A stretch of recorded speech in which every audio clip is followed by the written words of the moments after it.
Hello दोस्तों। उम्मीद है आपसे बढ़िया होंगे। दरअसल मैं आप लोगों से एक बहुत ही इम्पोर्टेंट टॉपिक पर बात करना चाहता था। मैंने अभी तक के इस मानवा के आए हुए लगभग पूरे पार्ट एक्सप्लेन कर दिए हैं।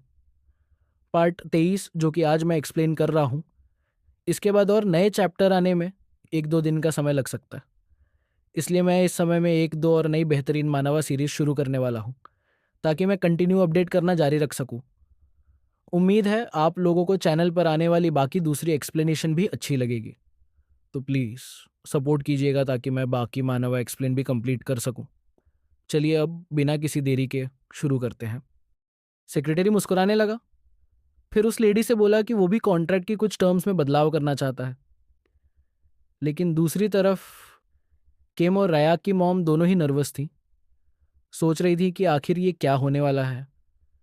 सेक्रेटरी ने उनकी हालत देखकर सोचा कि क्या वे ठीक है, लेकिन रयाक की मॉम का पूरा ध्यान बस इस बात पर था कि कॉन्ट्रैक्ट की कौन कौन सी टर्म्स चेंज की जा रही है। सेक्रेटरी ने अपने बैग से 2 बुकलेट्स निकाली और लेडी को बताया कि हम इनमें 2 चीज़ें चेंज करना चाहते हैं, जिनके बारे में मैं अभी बताऊंगा।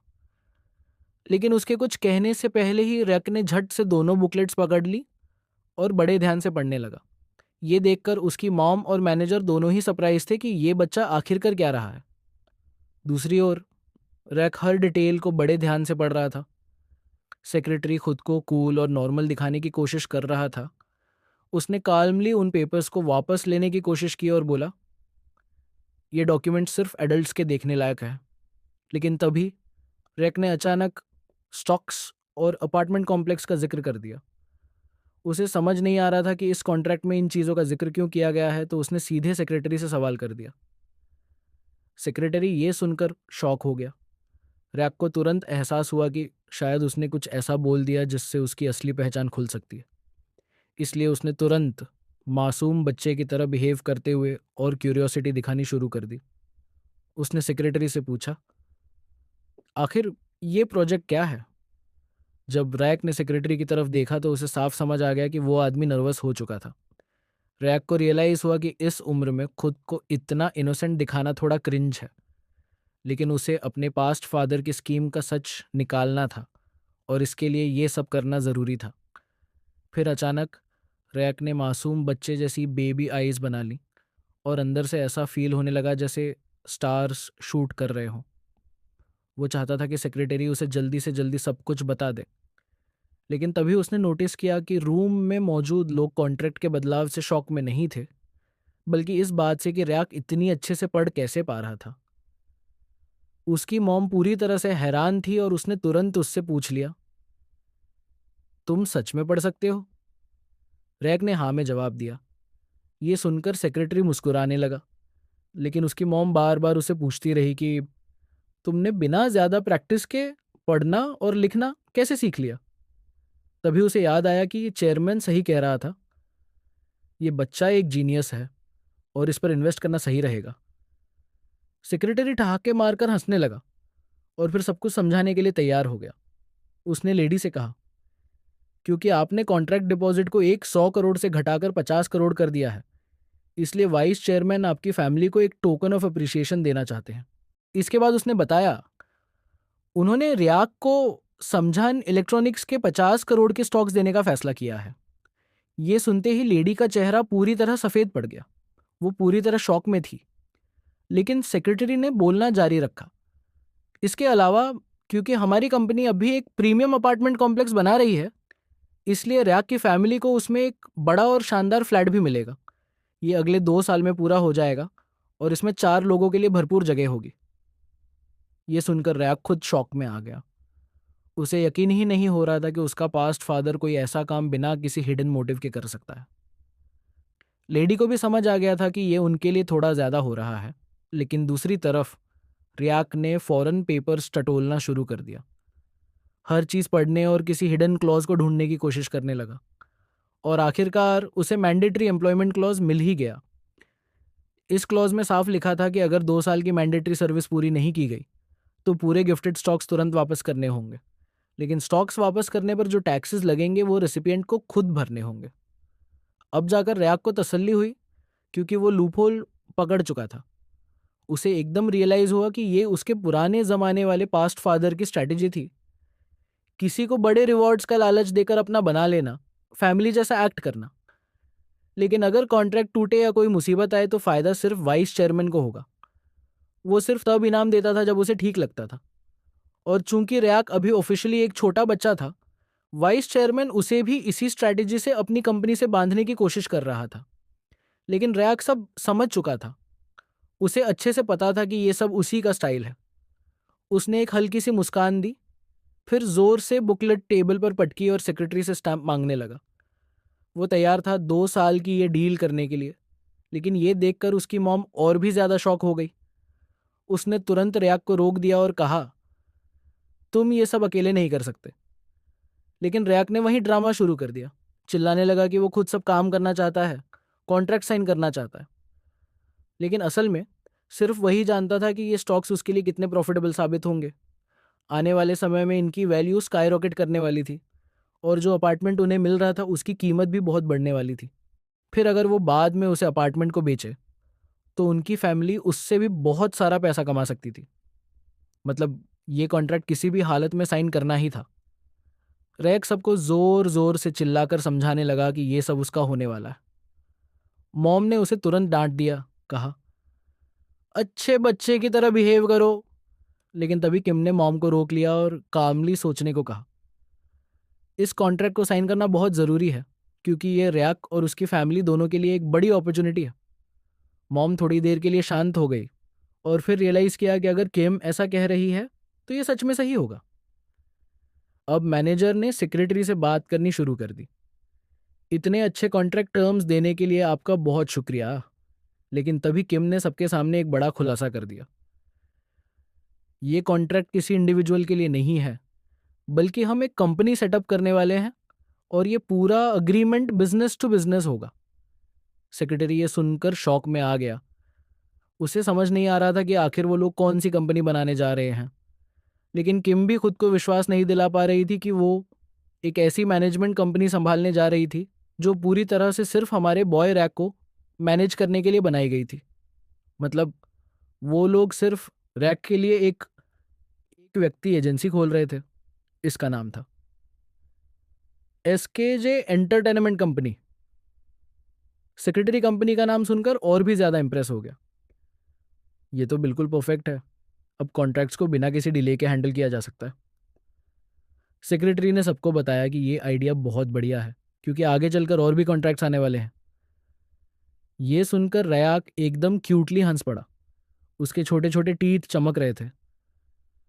उसे रियलाइजेशन हुआ कि एसकेजे एंटरटेनमेंट उसकी पहली कंपनी बनने वाली है। और भले ही किम ने ये आइडिया रयाक की हेल्प करने के लिए सजेस्ट किया था, असल में ये सब एक बड़े एम्पायर की शुरुआत थी। कुछ दिन पहले का एक फ्लैशबैक।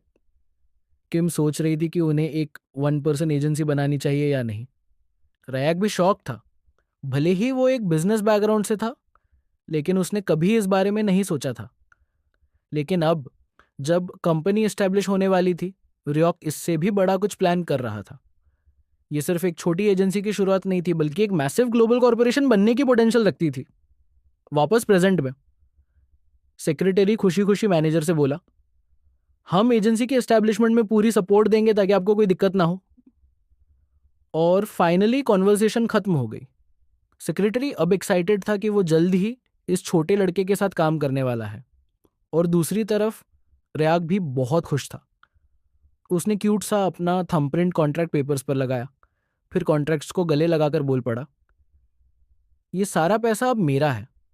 उसकी मॉम उसे शार्प नज़रों से देख रही थी, लेकिन फिर भी वो खुश थी क्योंकि उसका बच्चा इस पूरे प्रोसेस को एंजॉय कर रहा था।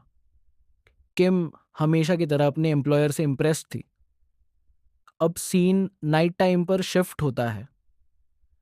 राया की मॉम ने सारे बुकलेट्स अपने हस्बैंड को दिखाए और पूरा कॉन्ट्रैक्ट साइन करने की कहानी एक्सप्लेन की।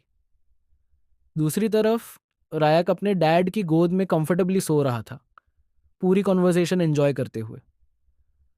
लेकिन उसके फादर के लिए ये सब थोड़ा ओवरवेलमिंग था। पहले कंपनी स्टॉक्स, फिर नया अपार्टमेंट उनके नाम पर, और सबसे बड़ा शौक ये कि उनका बेटा बिना उनकी जानकारी के पढ़ना भी सीख गया था। उसे लग रहा था जैसे वो सब चीज़ों से लेफ्ट आउट हो गया है। उसी दिन इतनी सारी इनक्रेडिबल चीज़ें हो गईं कि उसके लिए ये सब डाइजेस्ट करना मुश्किल था। पैसा और घर मिलना तो ठीक था, लेकिन जब उसे रियलाइज़ हुआ कि उसका बेटा सच में पढ़ सकता है, तब उसकी हालत सफ़ेद पड़ गई। फिर डैड की आंखों में आंसू आ गए। उसने रेयाक को कसकर पकड़ लिया और इमोशनल होकर बोला, मुझे तुम पर बहुत गर्व है बेटे। रैक ने खुद को छुड़ाने की कोशिश की, लेकिन उसके डैड अब भी उससे ज़्यादा ताकतवर थे, इसलिए बचना पॉसिबल नहीं था। और तभी दोनों को और भी बड़ा सरप्राइज मिला। डिनर तैयार था, लेकिन ये कोई नॉर्मल खाना नहीं था। आज खाने की प्लेट में प्रीमियम मीट, फिश और कैवियर जैसा लग्जरी फूड रखा था। छोटे रैक ने कलरफुल चीज़ों को देखकर सोचा, ये सब क्या है? मॉम ने सबको समझाया कि चूंकि उन्हें कॉन्ट्रैक्ट डिपॉजिट का कुछ हिस्सा पहले से मिल गया है, तो उसने सोचा कि कम से कम एक छोटी सी लूटी एक फैमिली एंजॉय करनी चाहिए। वैसे भी मैंने बहुत ज़्यादा पैसा खर्च नहीं किया, मॉम ने कहा, लेकिन फिर भी वो खुद को थोड़ा ज़्यादा स्पॉइल कर बैठी थी। उसने मिन के बेबी फूड में भी थोड़ा मीट मिला दिया। ये उसकी ज़िंदगी का पहला मीट टेस्टिंग मोमेंट था। छोटे मिन का मुंह क्यूरियोसिटी और भूख से पानी पानी हो रहा था। मॉम खुद उसे खिलाने लगी और फिर बड़े बेटे की तरफ मुड़कर पूछा, तो बेटा, टेस्ट कैसा लग रहा है? खाना ठीक है? खाने की टेबल पर छोटे लड़के ने अपनी माँ को बस एक थम्स अप दिखाया और खाना खाने लगा। उसे यही लगा कि खाने पर पैसे बचाने का कोई फ़ायदा नहीं, क्योंकि अगर उनकी सेहत ही खराब हो गई तो कमाने के लिए कुछ बचेगा ही नहीं। रैक अब और इंतज़ार नहीं कर सकता था। वो फौरन खाने में जुट गया, जबकि उसकी माँ छोटे भाई को खाना खिला रही थी और उसके पापा अपने परिवार को देखकर खुश हो रहे थे। लेकिन तभी रैक की माँ ने पापा से पूछा, तो आपने अपने बॉस से बात की या नहीं? उस आदमी ने समझाना शुरू किया। हाँ, मैंने बॉस को पहले ही बता दिया था कि मैं खुद कुछ नया ट्राई करना चाहता हूँ। और वो बूढ़ा आदमी, बॉस, समझ गया कि मैं भी अपनी इंडिपेंडेंस की तैयारी कर रहा हूँ। तो अब उसने मुझे सलाह दी है कि मैं अच्छी तरह से तैयारी करूँ और किसी अच्छे जगह पर खुद की दुकान खोलने की कोशिश करूँ। पापा ने अपने बेटे को धन्यवाद कहा, क्योंकि अब उनके पास थोड़ा कैपिटल था, जिसकी वजह से ये सब पॉसिबल हो सकता था। अगर वो थोड़ा और सेविंग करें और सही से प्लान करें, तो शायद 2 साल में वो एक छोटा कमर्शियल स्पेस खरीद सकते थे। यहाँ तक कि उनके पुराने बॉस ने भी कह दिया था कि वो उन्हें सब कुछ सिखाने के लिए तैयार हैं, महंगा खाना बनाने से लेकर खुद की दुकान चलाने तक।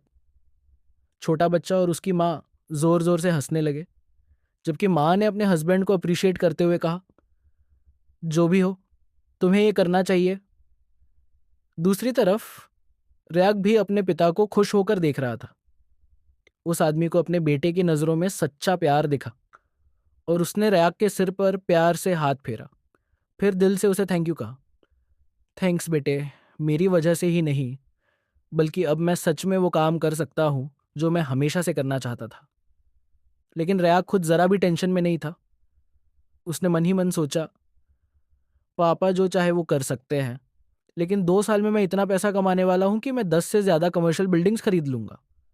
अब सीन एक दूसरी जगह शिफ्ट होता है। हम एक्ट्रेस लिम को देखते हैं, जो सेक्रेटरी यांग से कॉन्ट्रैक्ट डील के बारे में पूछ रही थी। सेक्रेटरी थोड़ा सस्पिशियस होकर पूछता है, तुम इतनी क्यूरियस क्यों हो? लेकिन महिला सिर्फ हंसकर जवाब देती है, क्योंकि मैंने ही इस बच्चे को वाइस चेयरमैन को रेकमेंड किया था, तो ये तो ऑब्वियस है कि मुझे अपडेट चाहिए। लेकिन जब लिम को ये पता चला कि रायक ने उस कंपनी के साथ एक एक्सक्लूसिव कॉन्ट्रैक्ट साइन कर लिया है, तब उसके चेहरे पर एक शैतानी सी मुस्कान आ गई। लेकिन वो कमरे में अकेली नहीं थी, बल्कि ये तो एक ऑफिस था और वहाँ कोई और भी मौजूद था। लिम ने सेक्रेटरी को इन्फो देने के लिए थैंक यू कहा और फिर हम देखते हैं कि सनसिंग भी वहाँ बैठा था। वो ये सब सुनकर शॉक्ड था, क्योंकि जिस रायक और उसकी फैमिली ने उसके कॉन्ट्रैक्ट को रिजेक्ट कर दिया था, वही अब एक इलेक्ट्रॉनिक कंपनी के साथ एक्सक्लूसिव कॉन्ट्रैक्ट में बन चुके थे।